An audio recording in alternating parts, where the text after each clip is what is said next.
បានជានាងចង់រៀបការសមិនចេះថាមកពីនាងចង់បានប្តីចង់ឬមិនចង់ក៏ចេះតែប្រឹងទៅទោះជាការឲ្យលែងគ្នាក៏ដោយហើយខ្ញុំក៏មិនចង់នៅជាមួយលោករហូតដែរហ៎ទៅងាប់ឯណាទៅងាប់ទៅខ្ញុំចង់ឲ្យម៉ាក់លឺពាក្យមួយម៉ាត់នេះដល់ហើយព្រោះអនាគតកូនប្រសាទដែលម៉ាក់ស្រឡាញ់នោះចង់ទៅរៀបការជាមួយកណប់មាសកណប់ប្រាក់មិនចង់រៀបការជាមួយកូនប្រុសគាត់ប្រហែលទេយ៉ាងណាក៏គាត់មិនជឿដែរណាមនុស្សចាស់ចាប់នឹងបដូរនុយចិត្តដែលគាត់បានគិតរួចទៅហើយណាមនុស្សស្រីបើកុំយកប្តីវាល្អជាងបើរៀបការហើយគឺមានប្តីហើយ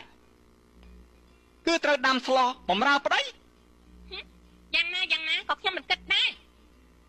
ខ្ញុំគិតថាយកប្តីមួយរយៈក្រែងបានស្គាល់ឋានសួគ៌នឹងឲ្យប្តីបំរើអឺ